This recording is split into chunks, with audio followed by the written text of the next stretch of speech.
Assalamualaikum warahmatullahi wabarakatuh. Saya Nabila Rusyida dari kelas D akan menyampaikan tentang perilaku dan motivasi karyawan. Perilaku karyawan, pola tindakan yang dilakukan anggota suatu organisasi yang secara langsung maupun tidak langsung mempengaruhi efektivitas organisasi. Bentuk perilaku karyawan ada perilaku kinerja, perilaku kewarganegaraan organisasi, perilaku kontraproduktif, absenteeisme, turnover. Adapun perilaku lainnya, pencurian, sabotase, pelecehan diskriminatif, agresi, dan kekerasan di tempat kerja. Adapun perbedaan individu antara karyawan, atribut pribadi yang berbeda antara satu orang dengan orang lain, fisik, psikologis, emosional. Adapun gambar di bawah ini, silahkan dilihat. Ini adalah ciri-ciri kepribadian, ada 5 besar. Hal tersebut diringkas di gambar tersebut, di gambar bawah ini. Nah, pengertiannya, agreeableness merupakan kemampuan seorang untuk bergaul dengan orang lain. Jika seorang mempunyai sifat tingkat kesetujuan yang tinggi adalah orang yang lemah lembut, kooperatif, pemaaf, pengertian, dan baik hati dalam berurusan dengan orang lain. Seseorang yang tingkat kemarahannya rendah pasti seringkali mudah tersinggung, mudah marah, tidak kooperatif, dan bersifat antagonis.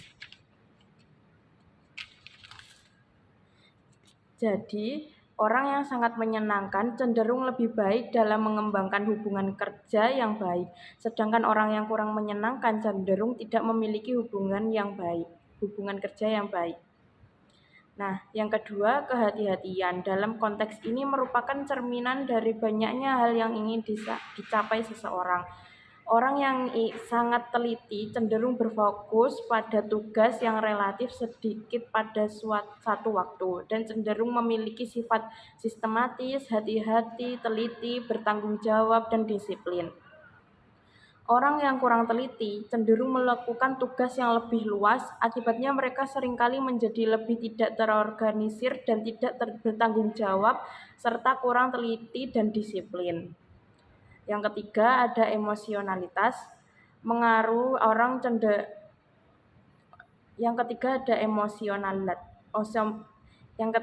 ada emosionalitas mengaruhi orang cenderung negatif atau positif. Orang dengan emosi positif relatif tenang, tangguh, dan aman. Orang dengan emosi negatif lebih mudah bersemangat, tidak aman, reaktif, mudah berubah mood atau suasana. Yang keempat, extroversion, mengaruh pada tingkat kenyamanan seorang. Orang ekstrovert, ia mudah bergaul, banyak bicara, tegas, dan welcome kepada orang-orang. Welcome untuk menerima orang baru. Kalau introvert, kurang mudah bersosialisasi, banyak bicara, tegar, dan sulit untuk memulai hubungan baru. Dalam hubungan kerja, orang ekstrovert mempunyai kinerja yang lebih tinggi dibandingkan introvert. Kalau introvert lebih memilih bekerja yang bersifat pribadi. Nah, yang kelima ada keterbukaan, mencerminkan seberapa terbuka atau kakunya seorang dalam keyakinan. Orang dengan tingkat keterbukaan yang rendah cenderung kurang menerima ide-ide baru dan kurang bersedia mengubah pikiran mereka. Orang-orang yang lebih terbuka seringkali mempunyai kinerja yang lebih baik karena fleksibilitas mereka dan kemungkinan bahwa mereka akan lebih diterima oleh orang lain dalam organisasi. Adapun kontra psikologis, keseluruhan ekspektasi yang dimiliki oleh karyawan dan organisasi mengenai apa yang akan dikontribusikan oleh karyawan kepada organisasi dan apa yang akan diberikan oleh organisasi sebagai imbalan. Seperti gambar di bawah ini mengilustrasikan sifat esensial dan kontra psikologis individu memberikan berbagai kontribusi kepada organisasi, seperti usaha, kemampuan, loyalitas, keterampilan, dan waktu. Kontribusi ini memenuhi kewajiban mereka berdasarkan kontrak. Adapun person job fit, Sejauh mana kontribusi seorang dan imbalan yang diberikan organisasi cocok satu sama lain. Kesesuaian orang dengan pekerjaan yang baik dapat menghasilkan kinerja yang lebih tinggi dan sikap yang lebih positif. Kesesuaian yang dengan pekerjaan yang buruk dapat memiliki efek sebaliknya.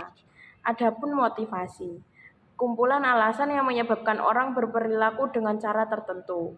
Ada 3 pendekatan. Yang pertama teori klasik, yang kedua teori perilaku awal, dan yang ketiga teori motivasi kontemporer. Untuk teori klasik, teori yang menyatakan bahwa pekerja hanya termotivasi karena uang semata. Manajemen ilmiah menganalisis pekerjaan untuk menemukan cara yang lebih baik untuk membuat barang lebih murah, menciptakan keuntungan yang lebih tinggi, dan memungkinkan perusahaan untuk membayar lebih baik dan memotivasi para pekerjanya.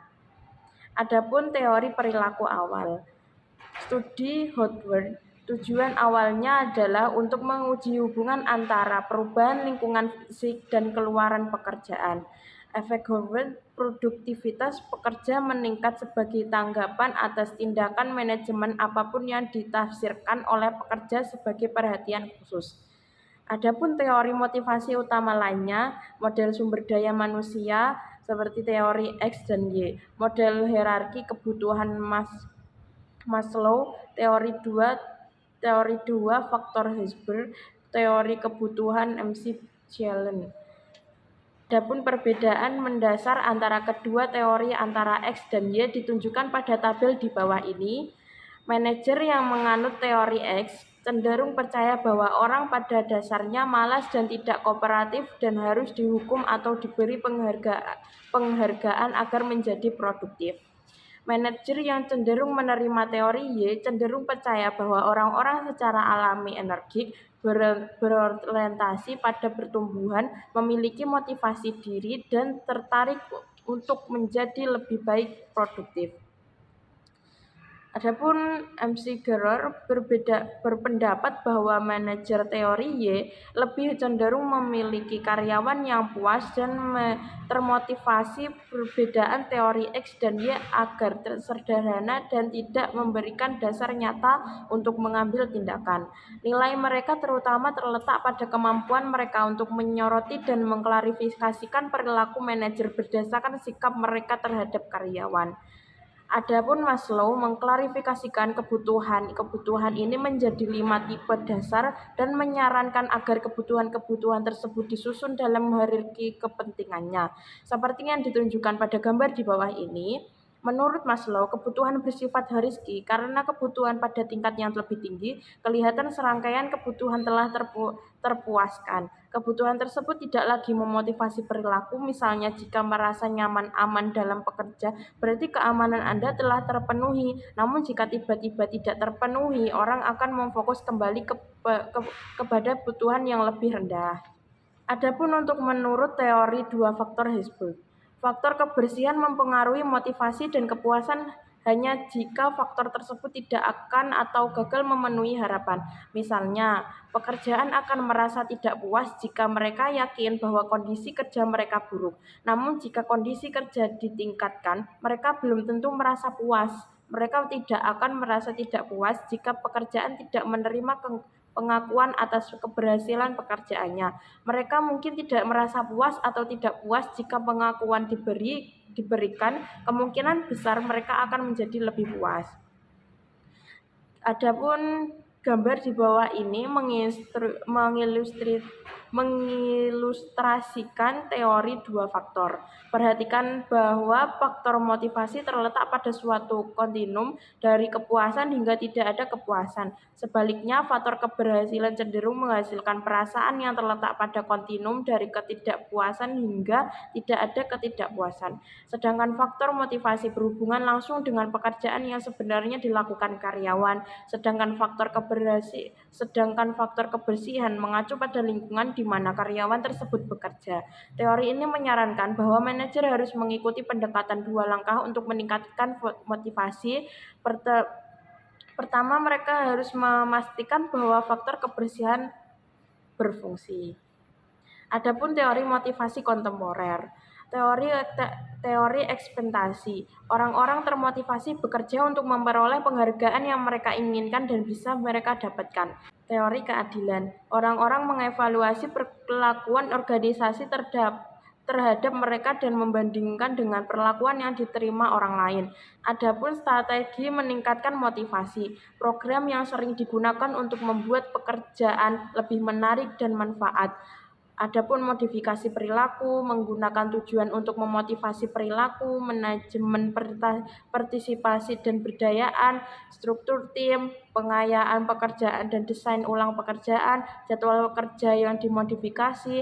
Adapun manajemen partisipasi dan pemberdayaan, peningkatan kepuasan kerja dengan mendorong partisipasi. Manajemen tim menunjukkan tren yang meningkatkan, misalnya dalam organisasi yang lebih kecil dan lebih fleksibel, membuat keputusan dengan lebih cepat dan efisien. Adapun pengayaan dan desain ulang pekerjaan. Pengayaan pekerjaan menambah satu atau lebih faktor motivasi ke aktivitas pekerjaan, seperti meningkatkan tanggung jawab atau pengakuan. Desain ulang pekerjaan merancang kesesuaian yang lebih baik antara pekerjaan dan pekerjaan mereka, menggabungkan tugas, membentuk kelompok kerja alami, membangun hubungan klien, dan yang terakhir ada jadwal kerja yang dimodifikasi. Program berbagai pekerjaan, program waktu fleksibel atau strategi tempat kerja alternatif, telekomuting. Terima kasih dari saya. Mohon maaf apabila ada salah kata dan terima kasih atas perhatiannya. Wassalamualaikum warahmatullahi wabarakatuh.